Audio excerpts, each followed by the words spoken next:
Hello everybody, my name is Anurag Agnihotri and today we are here with a new topic for our HPS Mains GS1। जो ये topic रहने वाला है वो है Indian society.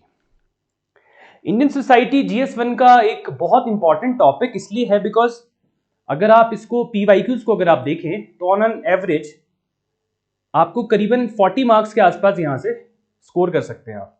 तो बेसिकली आपको काफ़ी क्वेश्चंस सोसाइटी वाले पार्ट से देखने को मिलते हैं। तो ये वीडियो जो बेसिकली रहने वाली है वो हम डिस्कस करेंगे कि क्या सिलेबस इसका है, क्या PYQs आए थे और क्या वो इंपॉर्टेंट बेसिकली पॉइंट्स हो सकते हैं जहां से बेसिकली आपको क्वेश्चन देखने को मिले नेक्स्ट मेंस में। ठीक है, तो हम वीडियो स्टार्ट करते हैं। तो सबसे पहले वीडियो में जो हम स्टार्ट करेंगे तो एक बार जनरली हम एक बार सिलेबस जो है उसको देख लेते हैं। सिलेबस को हमने 5 भागों में डिवाइड कर दिया है। तो जैसे कि आप देख सकते हैं कि ये 5 भागों में हमने इनको डिवाइड कर दिया है। सो इन्हीं बेसिकली इन्हीं के बेसिस पे हमने जो डिवाइड किया है वो PYQs को भी डिवाइड कर दिया है जो आपको मेंस में देखने को मिले थे प्रीवियसली। ठीक है, फिर हम उन क्वेश्चंस को देखने की कोशिश करेंगे कि किस तरह के जो बेसिकली क्वेश्चंस आपको देखने को मिल रहे हैं, जो रेगुलर बेसिस पे आपको देखने को मिल रहे हैं, जो कि बेसिकली आपके काम आएंगे मेंस के लिए। देखिए, हमारे यहाँ पे जो देखा जाता है कि जो हमारा सिलेबस जो है उसी के अकॉर्डिंगली एक तो डायरेक्ट क्वेश्चंस देखने को मिलते हैं, सेकेंडली रिपीट भी क्वेश्चंस हमारे यहाँ पे होते हैं। जैसे कि अगर मैं बताऊं आपको कि सोशल इंस्टीट्यूशंस में अगर हम सोशल स्ट्रैटिफिकेशन देखें तो इसके ऊपर बहुत बार क्वेश्चन आ चुका है। इवन इसमें 20 मार्क्स का भी क्वेश्चन इवेंचुअली आ चुका है। तो हमें बेसिकली जब भी हम इंडियन सोसाइटी करेंगे तो एक बार एनालाइज करने की कोशिश करेंगे कि क्या क्वेश्चंस इसमें से बन सकते हैं और क्या क्वेश्चंस पहले आ चुके हैं। ठीक है, तो नेक्स्ट हम देखेंगे ये सिलेबस, आप एक बार देख सकते हैं पॉज करके वीडियो। नेक्स्ट ये जो हमारा टॉपिक जो रहने वाला है, मैं जनरली थोड़ा सा आपको बताऊंगा बिकॉज वीडियो बहुत बड़ी बन जाएगी, पर मैं थोड़ा सा आपको बताना चाहूंगा कि इनका क्या मतलब होता है और इनसे क्या आंसर आपके आ सकते हैं।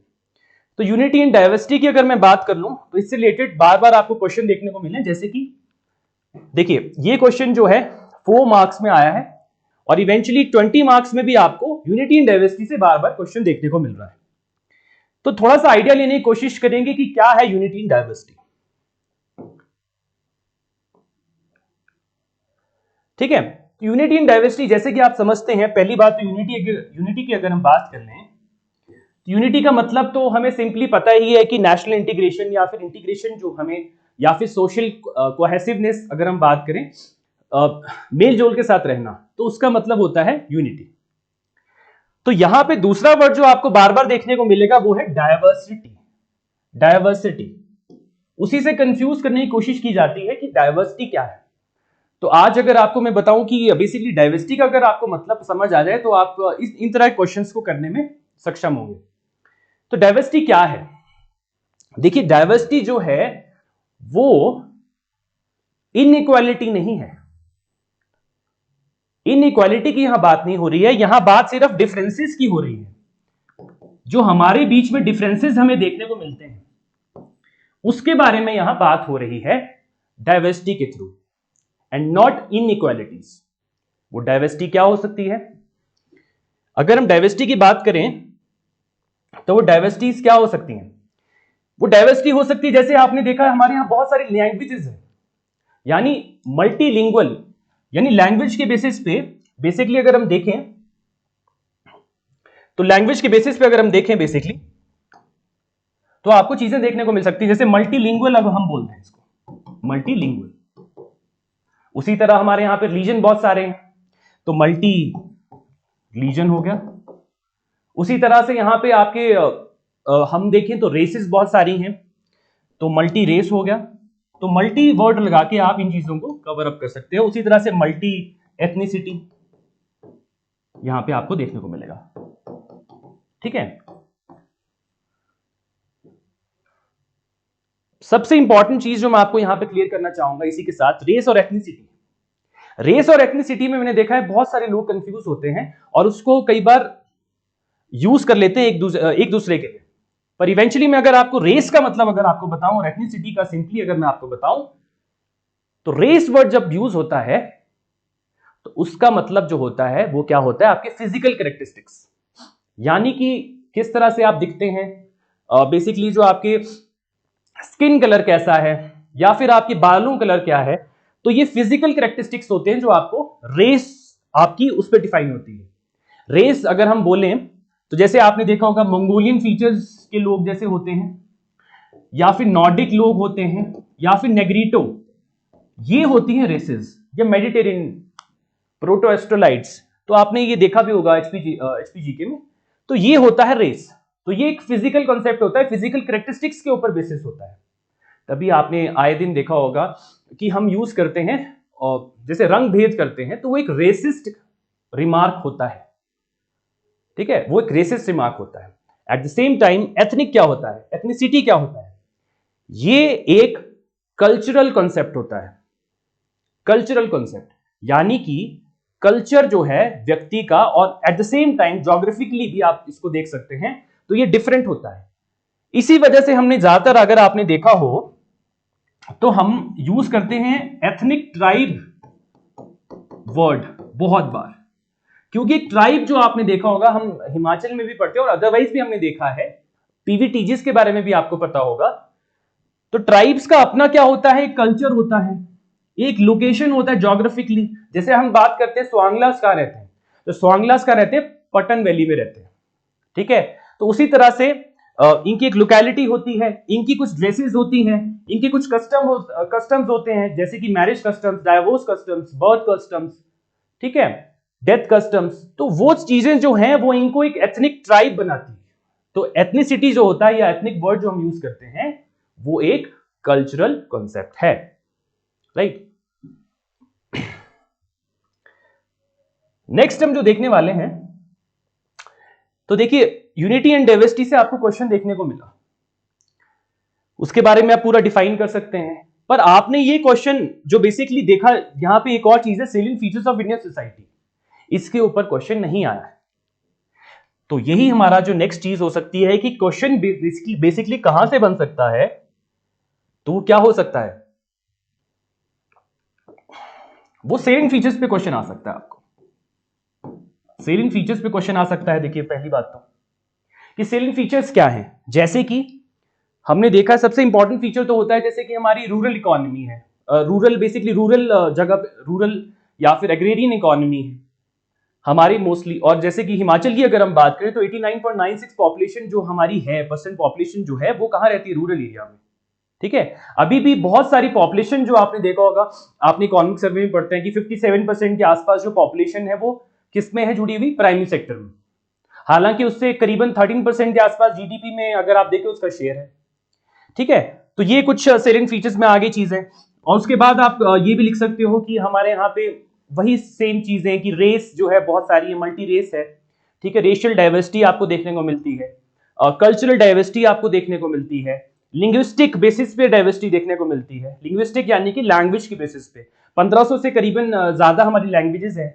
आपने ये भी देखा होगा कि जैसे हमारे शेड्यूल में ये भी मेंशन है कि अपना कॉन्स्टिट्यूशन में कि 22 लैंग्वेजेस हमारे शेड्यूल में मेंशन है, 8 शेड्यूल में, ठीक है।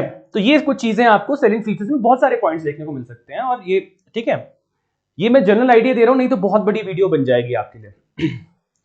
उसके बाद अगर हम बात करें तो एक और क्वेश्चन जो दिमाग में जो मेरे आ रहा है कि आ सकता है कि यूनिटी इन डाइवर्सिटी जो हम बात कर रहे हैं, ठीक है, यूनिटी इन डाइवर्सिटी, तो वहां पे मे भी क्वेश्चन आपको आ जाए कि थ्रेट क्या है यूनिटी इन डाइवर्सिटी को, क्योंकि थ्रेट्स भी बहुत सारे आपको देखने को हमारे यहां पे मिल सकते हैं, ठीक है। थ्रेट्स क्या हो सकते हैं हमारी यूनिटी के लिए जो खतरा है, आपने बहुत सारे थ्रेट्स देखे होंगे, कुछ हम डिस्कस करने की कोशिश करेंगे, जैसे कि डिविजिव पॉलिटिक्स। डिविजिव पॉलिटिक्स यानी कि लोगों को बांटने वाली पॉलिटिक्स। आपने देखा होगा वोट बैंक के लिए लोगों को बांटा जाता है on the basis of the caste basically, या फिर region, you know these kind of things. तो डिविजिव पॉलिटिक्स जो है हमारी यूनिटी इन डाइवर्सिटी को क्या हो सकता है, थ्रेट हो सकता है। तो ये क्वेश्चन जो है मे बी आपको हट के देखने को मिल सकते हैं, ठीक है। एक और खतरा जो बेसिकली हो सकता है वो रीजनलिज्म है। हमारे यहां इंडिया में आपने देखा होगा रीजन्स के बेसिस पे लोग जो हैं बहुत ज्यादा डिवाइडेड होते हैं। तो उससे क्या होता है बेसिकली आपकी आपके बीच में लड़ाई होने के चांसेस ज्यादा है।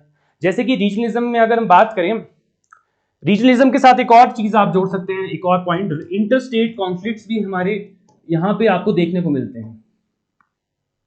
ठीक है, जैसे इंटर स्टेट कॉन्फ्लिक्ट्स में आपने देखा होगा कावेरी के लिए बहुत सारे स्टेट्स जो हैं कावेरी नदी के लिए वहां पे लिंकेज के लिए आपको वहां पे उनके बीच में प्रॉब्लम्स देखने को मिलती है। तो ये एक खतरा हो सकते हैं हमारी यूनिटी के लिए। ठीक है, और बहुत सारे पॉइंट्स इसमें आ सकते हैं, जैसे कि SYL भी था, सतलुज यमुना लिंक, जो बेसिकली आपको देखने को मिलता है। ठीक है, तो ये सब चीजें जो बेसिकली आपको थ्रेट कर सकती है। और भी आपने देखा होगा जब आप पॉलिटिक्स को जब समझते हैं तो वहां पे आपने देखा होगा कि कई बार कोई ऐसी जगह होती है जो ज्योग्राफिकली आइसोलेटेड होती है, ज्योग्राफिकली आइसोलेटेड। जैसे कि हम हिमाचल की बात करें तो आपने आए दिन देखा होगा अखबारों में बहुत जगह पे ऐसे आता है कि इस बार हम वोट नहीं करने वाली ये पंचायत, बिकॉज वहां पे वो ज्योग्राफिकली आइसोलेटेड थी, वहां तक वो डेवलपमेंट नहीं पहुंच पाई, उस कारण उन्होंने पार्टिसिपेट नहीं किया इलेक्शंस में। और मैं अगर आपको रीजन्स के बारे में बताऊं, जैसे बड़ा बंगाल रीजन है, तो बड़ा बंगाल आज भी सबसे रिमोट एरिया है हिमाचल का। और भी हमारे यहाँ पे ट्राइबल एरियाज हैं, जैसे पांगी है, तो वहां पे किलाड़ जाने को बहुत टफ रोड है, पर इवेंचुअली बड़ा बंगाल के लिए अभी रोड नहीं है।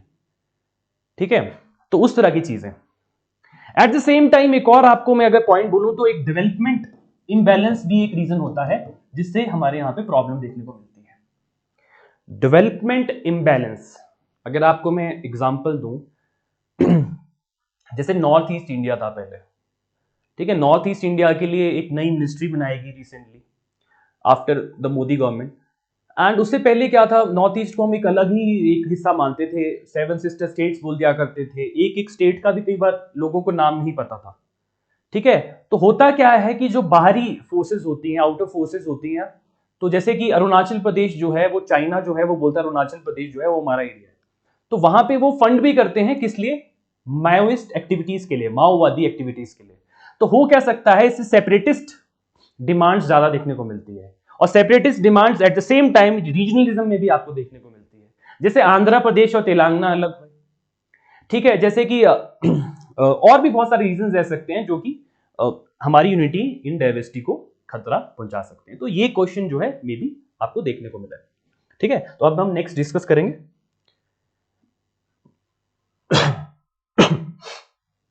ठीक है, तो नेक्स्ट जो टॉपिक आ गया है वो सोशल इंस्टीट्यूशंस है, उसमें family, marriage, kinship, religion and social stratification.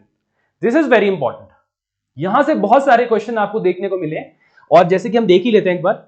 अब जैसे ये आपको क्वेश्चन देखने को मिल रहे हैं, आप एक बार वीडियो पॉज करके देख सकते हैं इसको। यहां पे स्ट्रैटिफिकेशन आपको बार बार देखने को मिलेगा, देखिए स्ट्रैटिफिकेशन। ठीक है, उसके बाद अगेन अगर हम देखें तो मैरिज के ऊपर क्वेश्चन आ गया आपको यहां पे। उसके बाद डिसेंट एंड लाइंस के ऊपर किनशिप, किनशिप यानी रिश्तेदारी जो बेसिकली हमारी होती है, किन्स जो होते हैं हमारे रिलेटिव्स होते हैं, और किनशिप यानी रिश्तेदारी। ठीक है, तो ये बेसिकली आप एनालाइज कर सकते हैं एक बार वीडियो को पॉज करके कि किस तरह से क्वेश्चन यहां देखने को मिले। अब देखिए इतने सारे क्वेश्चंस यहां पे आपको देखने को मिल रहे हैं। देखिए बार बार अगर आप नोटिस करेंगे तो आपको यहां देखने को मिलेगा स्ट्रैटिफिकेशन अगेन। ठीक है, उसके बाद फिर से किनशिप, इंटरकास्ट मैरिज आपको देखने को मिल रही है। ठीक है, रिलीजन के ऊपर क्वेश्चन देखने को मिल रहा है। उसके बाद फिर से सोशल स्ट्रैटिफिकेशन देखने को मिल रहा है, एंड अगेन रिलीजन की थ्योरीज जो है एनिमिस्टिक एंड नेचुरलिस्टिक, उसके ऊपर क्वेश्चन देखने को मिल रहा है। ठीक है, तो यहां पे अगर हम देखें तो सबसे इंपॉर्टेंट अगर हम आइडेंटिफाई करें जो टॉपिक्स, उसमें से आपको सबसे इंपॉर्टेंट दिखेगा सोशल स्ट्रैटिफिकेशन। ठीक है, तो सोशल स्ट्रैटिफिकेशन के बारे में भी अगर मैं आपको थोड़ा सा बता देता हूं इसमें कि सोशल स्ट्रैटिफिकेशन क्या होती है। ठीक है, तो सोशल स्ट्रैटिफिकेशन इज नथिंग, पर ये समाज को, ये बेसिकली समाज को स्ट्रैटा या सिंपली अगर हम बोलें लेयर्स में डिवाइड करती है। ठीक है, पहला पॉइंट तो ये होगा कि स्ट्रैटिफिकेशन का मतलब क्या होता है, लेयर्स में समाज को डिवाइड करना। ठीक है, और वो लेयर्स जो होती हैं एक के ऊपर एक होती है, सुपर इंपोज्ड होती है। ठीक है, और एक और अगर मैं आपको सिंपली बताऊं तो सोशल स्ट्रैटिफिकेशन जो है वो समाज को विभाजित करना यानी डिफरेंशिएशन करना, और किसी लेयर को या किसी चीज को एक से ऊपर मानना, ठीक है। अगर समाज बिल्कुल सेम होता, ठीक है, इक्वल होता, तो स्ट्रैटिफिकेशन यानी कि लेयरिंग नहीं देखने को मिलती, ठीक है। तो लेयरिंग देखने को मिल रही है इसी वजह से, बिकॉज रैंकिंग है, कोई लेयर किसी से ऊपर है, कोई लेयर किसी से नीचे है, ठीक है। तो अगर हम बेसिकली बात करें कि ये प्लेस करता है किसी को किसी के नीचे और किसी को उसके ऊपर। अब इसके अगर हम देखें पैरामीटर्स क्या होते हैं, सोशल स्ट्रैटिफिकेशन हमें किस फॉर्म में देखने को मिलती है, किस रूप में देखने को मिलती है, तो वो होती है रेस, फिर इसके साथ ही मैंने आपको बताया था एथनिसिटी, ठीक है। और किस बेसिस पे हमें देखने को मिलती है समाज में, समाज विभाजित है वो जेंडर के बेसिस पे, महिला पुरुष, और अब ट्रांसजेंडर थर्ड जेंडर भी बेसिकली आपको देखने को मिलता है, और कास्ट जो कि हमारे समाज में बहुत ही ज्यादा प्रोमिनेंट है, उसके बेसिस पे भी हमें देखने को मिलेगा। फिर देखने को मिलेगा क्लास के बेसिस पे, स्टेटस ग्रुप के बेसिस पे। तो ये सब चीजें जो बेसिकली यहां पे है, तो ये इसके फॉर्म्स हो जाते हैं, ठीक है। तो ऐसा क्वेश्चन 20 नंबर में भी आपको देखने को मिला है, पर आपको जो क्वेश्चन देखने को मिला था वहां पे बड़ा इंपॉर्टेंटली जेंडर वाले उस पर बड़ा स्पेसिफिकली फोकस कर रखा था कि जेंडर के बेसिस पे अगर आपको हमें देखने को मिले तो किस तरह से स्ट्रैटिफिकेशन होती है। तो उसमें आप सोशल स्ट्रैटिफिकेशन के बारे में लिख सकते थे, और उसके बाद आप मेंशन कर सकते थे बेसिकली, आप एक बार इसको पॉज करके देख सकते हैं, मैं क्लियर कर रहा हूं उसको, कि जेंडर के बेसिस पे अगर आप देखो, जैसे तो हमने देखा है कि महिला पुरुष में मतभेद भेद किया जाता है, तो वो किस बेसिस पे हो सकता है, तो आपको देखने को मिल सकती है इकोनॉमिक इनइक्वालिटी, पॉलिटिकल इनइक्वालिटी, ठीक है, और आपको सोशल, सबसे इंपॉर्टेंट सोशल इनइक्वालिटी देखने को मिल सकती है, ठीक है। उसके अलावा आपको देखने को मिल सकती है क्या, अगर हम देखें तो सिंपली पहले तो इकोनॉमिक इनइक्वालिटी की बात कर लेते हैं, उसमें क्या कवर अप होता है, जैसे कि आपने देखा होगा वेजेस में डिफरेंस होता है, वेजेस जो हमें, जिसको हम दिहाड़ी भी बोल देते हैं हिंदी में, तो उसमें आपको, या फिर आपकी जो पे होती है बेसिकली, उसमें आपको डिफरेंसेस देखने को मिलते थे, क्योंकि जनरली ऐसा सोच लिया जाता था कि महिलाएं जो हैं बेसिकली, तो उनको बेसिकली कम आपको वो पे किया जाता था उनको, बिकॉज उनको समझ लिया जाता था कि वो स्ट्रांग इनफ नहीं है इन कंपैरिजन टू मेन, ठीक है। बायोलॉजिकली उनको ये एक तरह से अलग कर दिया जाता था, समाज से विभाजित कर दिया जाता, जो कि गलत, ठीक है। तो आपको, अगर मैं इकोनॉमिक इनक्वालिटी की बात करूं, तो सबसे इंपॉर्टेंट जो एक होता है वो होता है glass ceiling effect, glass ceiling effect, ये विमेन वाले टॉपिक में भी काम आएगा, ग्लास सीलिंग इफेक्ट। और दूसरा होता है पिंक कॉलराइजेशन, पिंक कॉलराइजेशन क्या है ग्लास सीलिंग इफेक्ट, ये बेसिकली वो सोशल फिनोमिना है जिसमें महिलाओं को एक किसी पर्टिकुलर जगह पे जहां वो काम कर रही हैं उसमें प्रमोशंस नहीं मिलती थी, क्योंकि उन्हें कम माना जाता था, कम आंका जाता था पुरुष से, ठीक है। तो बेसिकली इस कारण आपको अगर देखें तो इकोनॉमिक इनइक्वालिटी देखने को मिली। फिर उसी तरह से पॉलिटिकल इनइक्वालिटी, पॉलिटिकल इनइक्वालिटी का मतलब क्या है कि डिफरेंशिएशन बेसिकली, जो रिप्रेजेंटेशन जो तो महिलाओं की जो थी, बेसिकली अगर आपने नोटिस किया होगा कितनी ही एमपीज हैं, ठीक है। अच्छा, अगर हम आज की डेट में नोटिस करें, हिमाचल की विधानसभा, बेसिकली विधानसभा में जो हमारी अभी रिसेंटली बनी थी, तो उसमें सिर्फ एक एमएलए है जो महिला है, ठीक है। तो पुअर रिप्रेजेंटेशन इसमें देखने को मिलता है। At the same time social inequalities जो आपको देखने को मिलती है, जैसे कि लो सेक्स रेशो, उनके अगेंस्ट क्राइम्स होना, डोमेस्टिक वायलेंस होना, वो सब चीजें इसमें कवर अप होती है। तो इस तरह का क्वेश्चन जो बेसिकली जेंडर के बेसिस पे आपको देखने को मिल रहा था, ठीक है। पर जो क्वेश्चन आपको मे बी, जो मेरा मानना है कि आ सकता है, वो मे बी अब कास्ट के दायरे में पूछें, वो कि कास्ट से रिलेटेड, वो कास्ट वाले डायमेंशन को उठा लें, और कास्ट वाले डायमेंशन से बहुत सारे क्वेश्चंस आपको देखने को मिल सकते हैं, ठीक है। तो कास्ट वाले डायमेंशन से अगर आप देखें तो आप इसमें काफी चीजें हो सकती हैं कि कास्ट किस तरह से, क्या ग्रुप था, क्लोज ग्रुप था जैसे वो, एंड किस तरह से कास्ट सिस्टम में चेंजेस देखने को मिल रहे हैं, ठीक है। वो फैक्टर्स क्या हैं जिसकी वजह से वो चेंजेस देखने को मिल रहे हैं। तो कास्ट भी एक इंपॉर्टेंट रोल प्ले कर सकती है कि फैक्टर्स क्या हैं जिससे वजह से कास्ट सिस्टम में चेंजेस देखने को मिल रहे हैं, और क्या चेंजेस देखने को मिल रहे हैं, ठीक है। जो बेसिकली चेंजेस अगर मैं आपको बताऊं कि क्या देखने को मिल रहे हैं, सिंपली कास्ट सिस्टम है अगर मैं बताऊं तो, जैसे कि पहले हमारी फूड हैबिट्स जो थी, तो न्यू फूड हैबिट्स आपको देखने को मिलती हैं। ठीक है, न्यू फूड हैबिट्स जनरली क्या होता था पहले, आपने देखा होगा बेसिकली खाना जो था पहले, generally so called lower caste जो थी और जो सो कॉल्ड अपर कास्ट जो थे, वो आपस में साथ में बैठ के खाना नहीं खाते थे। ठीक है, पर अब क्या हो रहा है, हम ऑर्डर करते हैं किसी रेस्टोरेंट से, हम किसी रेस्टोरेंट में खाना खाने जाते हैं, तो we don't ask about anybody's caste. ठीक है, तो ये कुछ न्यू फूड हैबिट्स आपको देखने को मिलती हैं। ठीक है, उसके बाद बहुत सारी चीजें जो कॉन्स्टिट्यूशन की वजह से, जैसे आर्टिकल 17 है अनटचेबिलिटी वाला, उसकी वजह से हमें देखने को मिला कास्ट सिस्टम में चेंजेस। ठीक है, तो ऐसी कुछ चीजों की वजह से हमें चेंजेस देखने को मिला। ठीक है, अच्छा हम ये तो हमारे सोशल स्ट्रैटिफिकेशन वाले पॉइंट से रिलेटेड क्वेश्चन हमें देखने को मिला। एक बारी हम फिर से एक बार देख लेते हैं और कौन से इंपॉर्टेंट जो थे वो टॉपिक सोच सकते हैं। जैसे कि किनशिप, अगर आपने देखा हो किनशिप आपको बार बार देखने को मिलेगा, किनशिप यानी कि रिश्तेदारी। ठीक है, तो किनशिप से रिलेटेड भी अगर हम थोड़ी डिस्कस कर लें तो बहुत ही सिंपल, उसके बारे में जो क्वेश्चंस आए हैं, किनशिप इज जनरली नथिंग, मतलब उसके बारे में डायरेक्ट क्वेश्चंस आ चुके हैं, और वो क्या है, किनशिप क्या होता है, रिश्तेदार क्या होते हैं, वो सेट होता है, सेट मतलब सेट या फिर और ग्रुप ऑफ पर्संस होते हैं, ग्रुप ऑफ पर्संस। ठीक है, group of persons recognized as relatives और kins on the basis of blood और मैरिज रिलेशन।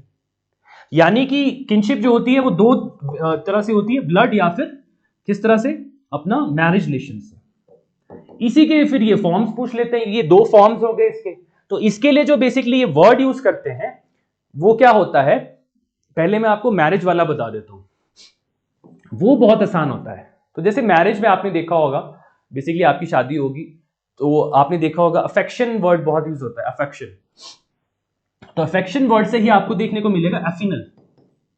तो एफिनल टाइप का जो बेसिकली बॉन्ड होता है, बेसिकली वो मैरिज वाला होता है। ठीक है, जो शादी का बॉन्ड आपका बनता है, फिर उसमें इवेंचुअली फिर आपके रिश्तेदार बनते हैं। नहीं, ब्लड ब्लड रिलेशनशिप वो होता है जैसे कि पेरेंट्स का उनके बच्चों के साथ, ठीक है, या फिर सिबलिंग्स जो हमारे होते हैं वो ब्लड रिलेशनशिप में आते हैं। पर इसके लिए टर्म क्या यूज की जाती है, वो है कॉन, देखिए कॉन सैन सैन ग्यूनियस जो होता है, कॉन सैन ग्यूनियस। तो ये बेसिकली जो टर्म है ये देखने को मिलेगी। तो ये इसके दो टाइप्स हो गए। तो इस तरह क्वेश्चन पहले भी आ चुका है, what is kinship and what are its types. ठीक है, तो ये चीज आपको वहां पे लिखनी होती है। उसके बाद अगर हम देख लें तो मैरिज और फैमिली के बारे में बात कर लें। ठीक है, तो मैरिज और फैमिली की अगर हम बात करें तो मैरिज के ऊपर मैंने एक अलग से वीडियो बनाई है हमारे क्वालिटी इनरिचमेंट प्रोग्राम में। अगर आप देखें कि चेंज क्या आपको देखने को मिलता है मैरिज सिस्टम्स में, तो मुझे लगता है वो एक इंपॉर्टेंट टॉपिक रह सकता है आपकी मेंस के लिए। ठीक है, उसी तरह से फैमिली की अगर मैं बात करूं तो फैमिली के क्वेश्चंस भी जो आपको देखने को मिलते हैं, तो मे बी वहां पे क्वेश्चन आ जाए आपको कि फैमिली जो होती है वो बेसिकली उसके फॉर्म्स क्या होते हैं, टाइप्स क्या होते हैं। तो टाइप्स जो आप बेसिकली डिवाइड कर सकते हैं on the basis of size, ठीक है, on the basis of authority, on the basis of lineage, और on the basis of place, कहां आप रहती है फैमिली। तो साइज का मतलब क्या होता है, साइज का मतलब होता है, जैसे हमने दो वर्ड यूज करते हैं, न्यूक्लियर एंड जॉइंट। जॉइंट में ऑब्वियसली ज्यादा लोग होंगे और न्यूक्लियर में बेसिकली कम लोग होते हैं। ठीक है, तो वो साइज फैमिली का एक टाइप हो गया। उसी तरह से आप देखें अथॉरिटी, अथॉरिटी जो होता है उसके साथ हमेशा आर्की, ये टर्म यूज होती है, आर्की। इसी वजह से जब हम ये वर्ड यूज करते हैं ना, पैट्रियार्की, ठीक है, या मैट्रियार्की, तो जिस व्यक्ति के पास घर में अगर आप देखें कि अथॉरिटी है, उस बेसिस पे वो डिफाइन होता है। पैट्रियार्की का मतलब मेल मेंबर के पास आपके वहां अथॉरिटी है, और एट द सेम टाइम मैट्रियार्की की अगर हम बात करें तो वहां पे फीमेल के पास अथॉरिटी है। ठीक है, नेक्स्ट लीनिएज। लीनिएज जो होती है वो डिफाइन करती है कि लाइन, डाउन द लाइन किस व्यक्ति के बेसिस पे आपको सरनेम, ज्यादातर सरनेम जो होता है ना आपका, या फिर किसके जैसे आप देखें पैट्रियार्कल सिस्टम अगर होगा, या पैट्रीलीनियल इसको हम बोलते हैं वैसे तो, पैट्री और मैट्री ये हो जाएंगे और लीनियल जो है कॉमन वर्ड हो जाएगा। तो लीनियल यानी पैट्रीलिनियल, अगर आप अपने फादर वाली साइड से अगर लीनियर चल रही है तो उसे पैट्रीलिनियल बोलेंगे, और मैट्रीलिनियल में क्या होगा, मदर वाली साइड से अगर आपको देखने को मिले। ठीक है, ये चीज है। और लास्ट में अगर मैं आपको बताऊं तो ये प्लेसेस वाला, जो प्लेस वाला है यानी कि आप रहते कहां हैं उसके बेसिस पे फैमिली। ठीक है, यानी कि इसमें भी जो लोकल वर्ड यूज होगा पैट्री, मैट्री। ठीक है, तो पैट्री लोकल यानी कि पैट्री अगर वर्ड यूज हो गया तो यानी कि आप शादी करने के बाद जब आप देखें तो बेसिकली आप जो एक व्यक्ति है वो कहाँ रहना स्टार्ट करे, अपने जो पैट्री वाली साइड पे अगर मतलब ना, तो वो पैट्री लोकल हो गया। ठीक है, पुरुष वाली साइड पे। और मैट्री वाला यानी कि मैट्री वाली साइड पे, यानी जो वाइफ होगी उसके साइड पे अगर रहना स्टार्ट हो। जैसे कि नैयर्स ऑफ, अगर मैं एग्जांपल दूं कहां होता है, नैयर्स होते हैं जो केरला में, वो कम्युनिटी जो है वहां पे आपको मैट्रीलिनियल या फिर मैट्री लोकल या फिर मैट्रियार्की देखने को मिलती है। ठीक है, इसके साथ एक और नई चीज आपको देखने को मिलती है, नियो लोकल। नियो लोकल एक नया कॉन्सेप्ट है जो कि आजकल हमें देखने को मिल रहा है। जैसे कि मान लिया हस्बैंड और जो वाइफ है वो रहना स्टार्ट करते हैं, बेंगलुरु में जॉब कर रहे हैं, तो उनका एक बेसिकली वो क्या करते हैं, नया घर बनाते हैं और वो ना कि बेसिकली अपने पेरेंट्स के साथ रहते हैं, तो इवेंचुअली वो नया जगह रहने लगते हैं, तो उसको नियो लोकल बोलते हैं। ठीक है, तो ये एक तरह का क्वेश्चन आपको देखने को मिल सकता है। ठीक है, तो क्वेश्चन एक और बन सकता है कि फैमिली स्ट्रक्चर को क्या चेंजेस आपको देखने को मिल रहे हैं। ठीक है, तो फैमिली स्ट्रक्चर में क्या चेंजेस देखने को मिल रहे हैं, वो क्वेश्चन आपको देखने को मिल सकता है। ठीक है, अब नेक्स्ट चलते हैं। अब ये आ गया विमेन के ऊपर। ठीक है, विमेन वाला जो ये टॉपिक है आपको GS2 में भी डायरेक्टली मदद करता है, और इवेंचुअली हमारा जो आपने नोटिस किया होगा, जो हमारे क्वेश्चंस आते हैं एसए में, मेंस में, वहां पे इसी तरह के डायरेक्ट टॉपिक्स आपको देखने को मिलते हैं, जैसे विमेन के ऊपर हो गया, तो यहां पे बहुत ज्यादा आपको फॉर्डर मटेरियल मिल जाएगा उस चीज के लिए, उस क्वेश्चन के लिए। ठीक है, तो यहाँ पे विमेन एम्पावरमेंट के लिए हम क्या कर रहे हैं, पॉलिसीज क्या है, लॉज क्या है, वो सब चीजें इसमें आपको कवर अप होंगी बेसिकली। अब हम ये देख लेंगे कि क्वेश्चंस आपको क्या देखने को मिल रहे हैं उससे रिलेटेड। ठीक है, तो क्वेश्चन जैसे आ गया कि protection of women from domestic violence जो बेसिकली आपको देखने को मिलता है, उसके लिए क्या करा है। तो सबसे इंपॉर्टेंट तो आपको सबसे पहले बताना था कि हमने डोमेस्टिक वायलेंस के लिए एक एक्ट लेकर आए। ठीक है, 2005 में एक एक्ट लेके आए थे, उसके अंतर्गत ये चीजें जो है आपको देखने को मिलती हैं। सेकेंडली अगर हम देखें, इन्होंने इस चीज को बेसिकली सोशल जस्टिस और सोशल एम्पावरमेंट को इकट्ठा करके एक उसमें से क्वेश्चन बना लिया। ठीक है, तो उसके बाद आपको पॉलिसीज डायरेक्टली पूछी हुई है। ठीक है, डायरेक्ट स्टेटमेंट पूछा है। ठीक है, तो आपको कुछ नहीं करना है, आपने एक आंसर फ्रेम कर लेना है हर तरह के क्वेश्चन के लिए जो कि आपको काम आ सकता है। अब देखिए, मेरे को क्या लगता है कि किस तरह क्वेश्चन अगर आपको यहां पे पूछ सकते हैं वो तो हो सकता है वो आपको पूछे कंसर्न्स क्या है, विमेन के कंसर्न्स क्या हैं, और उससे रिलेटेड बेसिकली उनने क्या पॉलिसीज एंड ऑल दैट। तो कंसर्न्स भी मे बी आ सकता है अगर बड़ा क्वेश्चन आपको देखने को मिले। तो कंसर्न्स में बहुत सारे टॉपिक्स जो हैं वो कवर अप हो जाते हैं। ठीक है, तो कंसर्न्स में हेल्थ आ जाता है, एजुकेशन आ जाता है, ठीक है, और इकोनॉमिकली भी, इकोनॉमिक वाला भी आ जाता है रीजन, और बहुत सारे सोशल रीजन आ जाते हैं। तो ऐसे बहुत सारे पॉइंट्स आप बेसिकली कवर कर सकते हैं। और जैसे अगर मैं हेल्थ के बारे में बात करूं तो इसमें क्या लिखते हैं आप, जस्ट एन एग्जांपल, जैसे कि जैसे आपको मैटरनल मोर्टेलिटी रेट वगैरह जो इसमें आप लिख सकते हो, रिप्रोडक्टिव हेल्थ के बारे में इसमें आप मेंशन कर सकते हो, या फिर इंस्टीट्यूशनल डिलीवरी के बारे में मेंशन कर सकते हो। ठीक है, इंस्टीट्यूशनल डिलीवरी।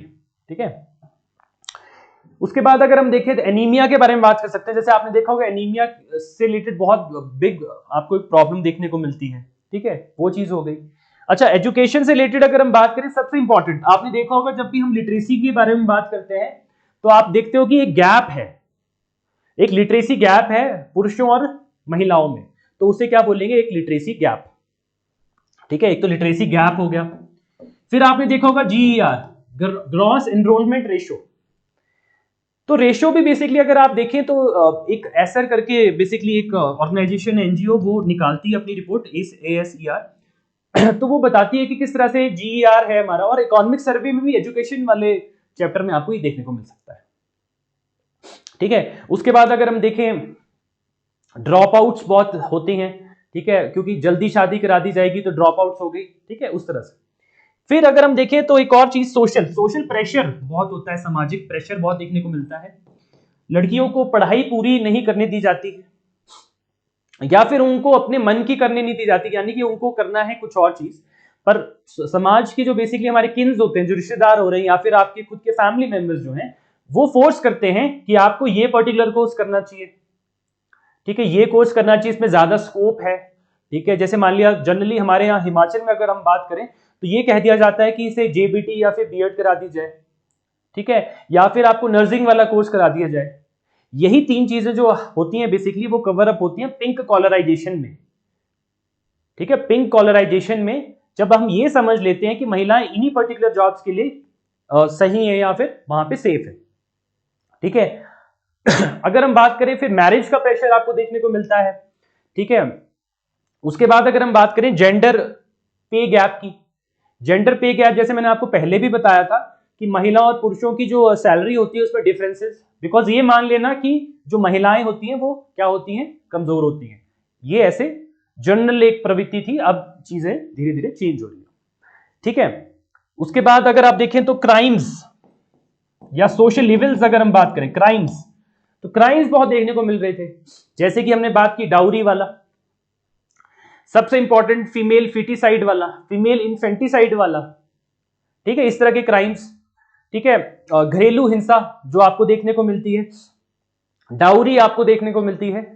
फिर आपको ऑनर किलिंग्स देखने को मिलती थी। ऑनर किलिंग्स इसलिए होती हैं जब ये देखा जा रहा था कि पर्टिकुलर कोई व्यक्ति है जो सोच रहा था कि मेरा स्टेटस ये है और तुम्हारा स्टेटस नीचे है, उस वजह से अगर कोई शादी कर लेता था तो आपको देखने को मिलता था ऑनर किलिंग्स। जैसे जनरली आपने हरियाणा में भी पहले खाप पंचायत होती थी, वहां पे भी इस तरह के बहुत सारे फैसले सुनाए गए थे, ठीक है। और उसके बाद अगर आप देखें तो फिजिकल अब्यूज आपको देखने को मिलता है, सेक्सुअल अब्यूज आपको देखने को मिलता है, ठीक है, इस तरह की चीजें। और इसके बाद अगर हम देखें तो रोल स्टीरियोटाइपिंग की, जैसे मैंने आपको बताया वही पिंक कॉलराइजेशन वाली बात कि महिलाओं के लिए यही जॉब सूटेबल है, ठीक है, इस तरह की चीजें। उसके बाद अगर सबसे इंपॉर्टेंट मैं आपको एक पॉइंट देना चाहूंगा इसी के अंदर ही, वो है क्या, सोशलाइजेशन। सोशलाइजेशन जो है विमेन की वो डिफरेंट होती है, ठीक है, डिफरेंट सोशलाइजेशन आपको देखने को मिलती है।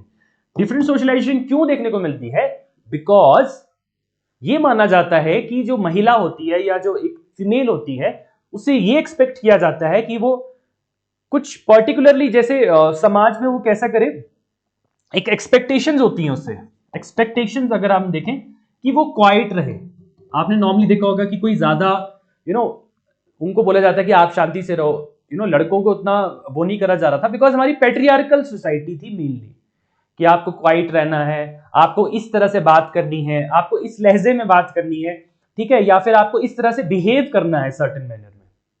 और एट द सेम टाइम आपने देखा होगा लड़कों को उस तरह की रिस्ट्रिक्शंस नहीं थी। तो ये सोशलाइजेशन का एक तरीका है, ठीक है।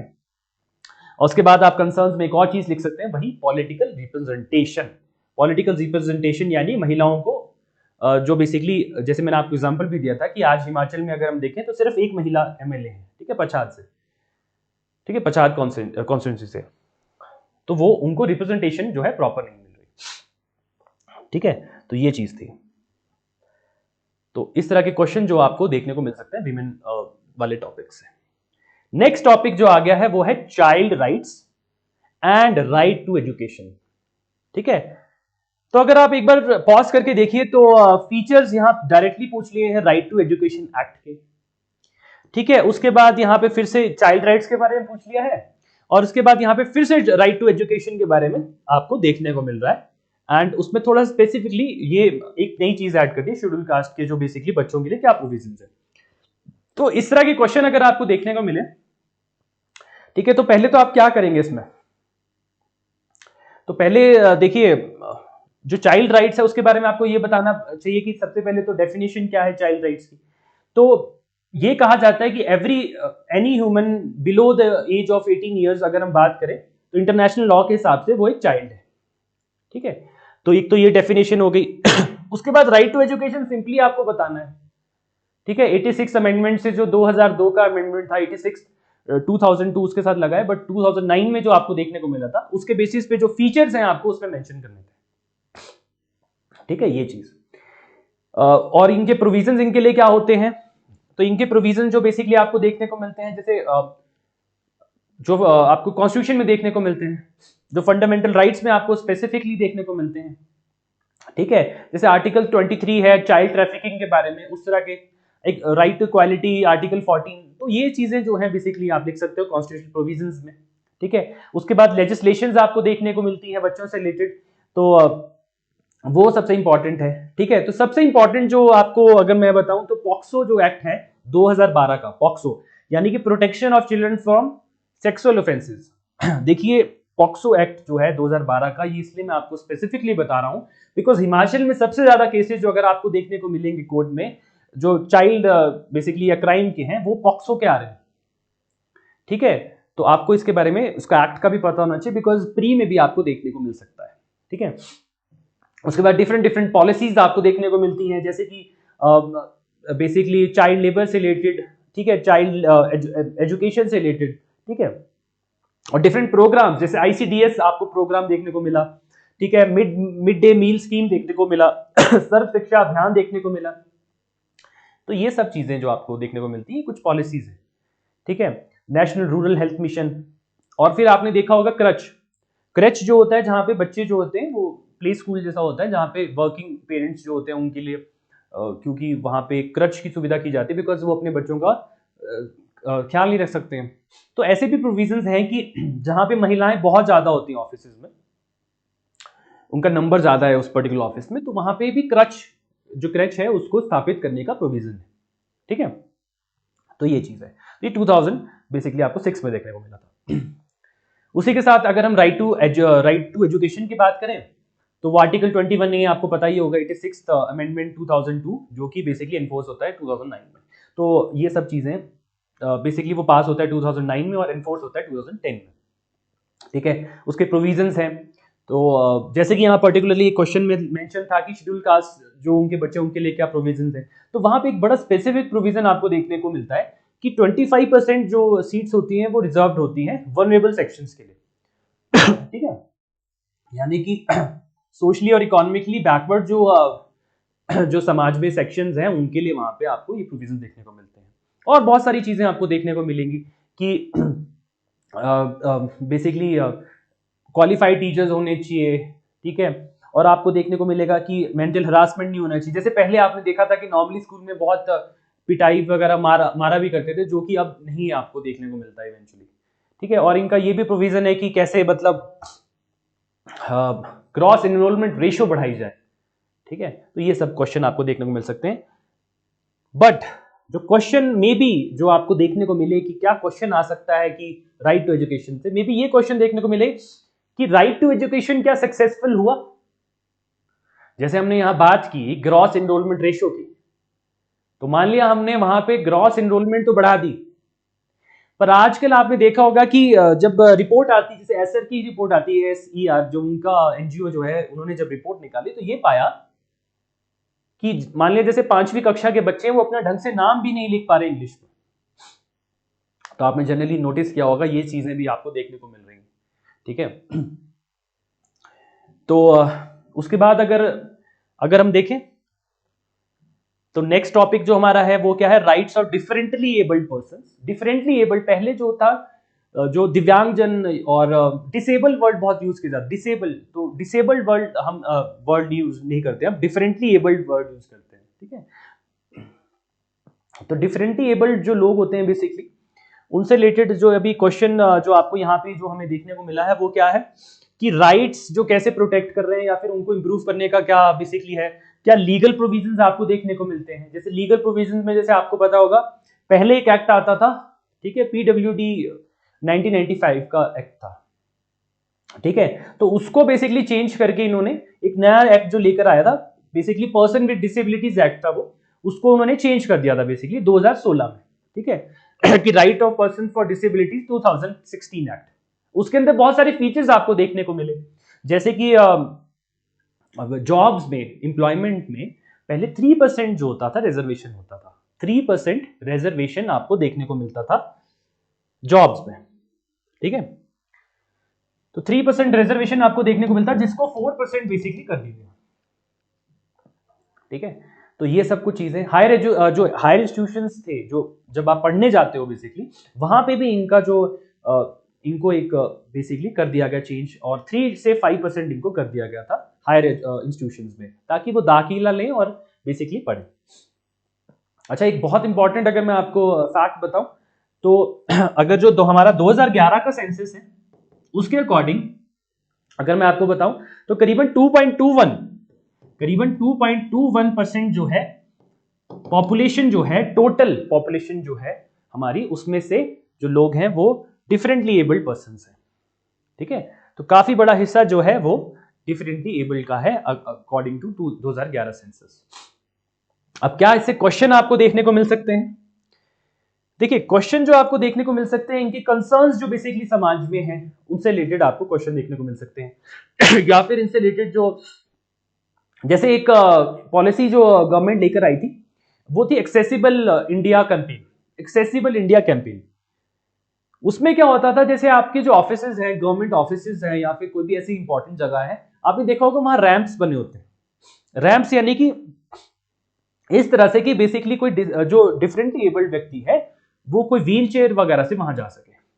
या फिर आपने देखा होगा जो बस स्टॉप्स हैं या फिर कोई इंपॉर्टेंट पब्लिक प्लेसेस है, या फिर आपने देखा होगा मॉल्स, वहां पे अब व्हील चेयर्स वगैरह का प्रोविजन होता है। लिफ्ट का प्रोविजन भी इसी वजह से वहां पे होता है, so that differently abled person जो है वहां एक्सेस कर पाए, ठीक है। नहीं तो सीढ़ी होगी तो कैसे कोई व्यक्ति चलेगा, ठीक है। तो ये चीजें हैं। फिर लेजिस्लेशन, जैसे मैंने आपको बताई दिया 2016 में जो एक रिप्लेस कर दिया जो पीडब्ल्यूडी एक्ट जो था 1995 का। उसके बाद अगर हम देखें तो इश्यूज क्या हैं, डिफरेंट इश्यूज के ऊपर बेसिकली मे बी आपको क्वेश्चन देखने को मिल सकता है कि उनके इश्यूज एंड चैलेंजेस क्या है, इश्यूज और चैलेंजेस क्या हैं डिफरेंटली एबल्ड लोगों के, और गवर्नमेंट ने क्या स्टेप उठाए, ठीक है। तो वो आपको देखने को मिल सकता है।